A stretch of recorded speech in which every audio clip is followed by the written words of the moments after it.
Hello बच्चों, let's read the question. The question says identical dielectric slab are inserted into two identical capacitors A and B. The capacitors and battery are connected as shown in the figure. Now the slab of the capacitor B is pulled out with the battery remain connected. तो हमें option में से बताना है.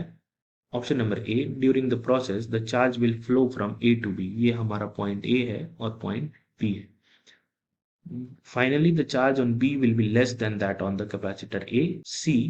During the process, work is done by the external force F, which appears as heat in the circuit.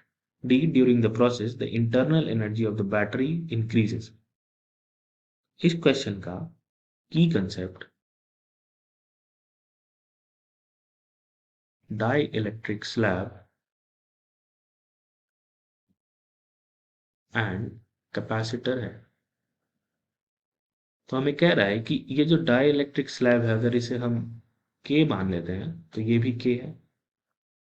तो सी ए अगर हम सी मानते हैं तो सी बी ये सी है इनिशियली, और फाइनली सी बी जो होगा फाइनली वो हो जाएगा सी बाई के. ऐसे और भी अच्छे से लिखे तो epsilon naught A by D है, और C is equal to simply epsilon naught A by D finally. तो हमसे पूछ रहा है कि जो चार्ज है वो ए से भी फ्लो होगा या नहीं होगा. तो हम जानते हैं कि जब सीरीज में कनेक्शन होता है तो charge across each capacitor is same.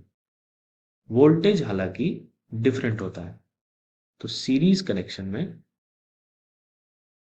Charge on each capacitor remains the same.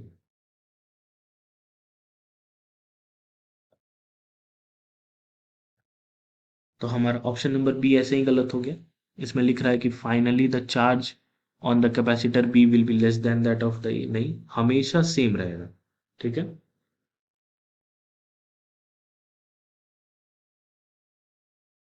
No. क्या होगा ना कि जो चार्ज, मान लीजिए कि यहाँ अगर ये वी पोटेंशियल का हमने लिया होता तो हमारा ये नेट जो होता सी नेट, यानी कि नेट कैपेसिटेंस जो होता before pulling out of the dielectric है वो होता सी बाई टू. तो क्यू हमारा होता ईच पे सी बाई टू इंटू वी. लेकिन जब हमने स्लैब हटा लिया तो हमने कैपेसिटेंस भी चेंज कर दिया. तो सी नेट का वैल्यू जो होगा after pulling out of slab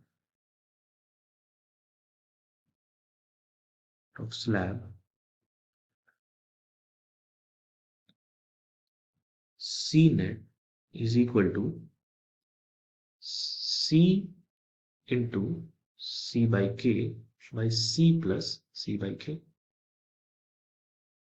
तो ये हो गया C square by K plus KC plus C by K, which is equal to C by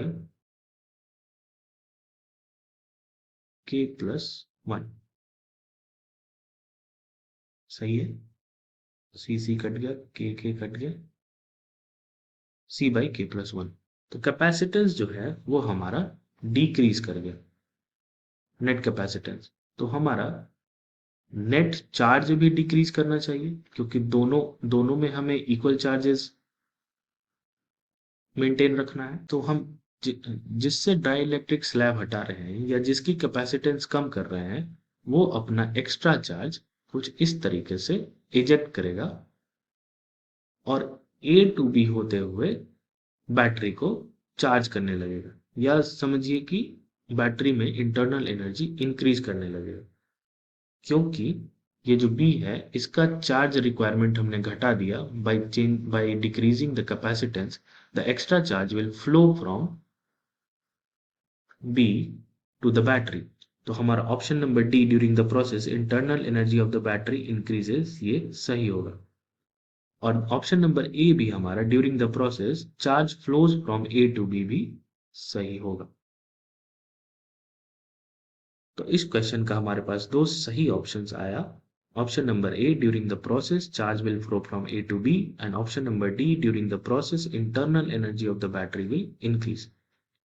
अब हम ऑप्शन नंबर सी को एनालाइज करते हैं। During the process work is done by F which appears as heat to the current. नहीं, इस जो force होगा ना वो बहुत बहुत बहुत कम होगा, या समझिए कि बहुत ज्यादा भी अगर हम फोर्स लगा रहे हैं तो डाई इलेक्ट्रिक बहुत स्लोली स्लोली बाहर जा रहा है। तो जब स्लोली कोई काम होता है तो ना ये हीट एनर्जी का एक्सचेंज उतना ज्यादा नहीं होता है।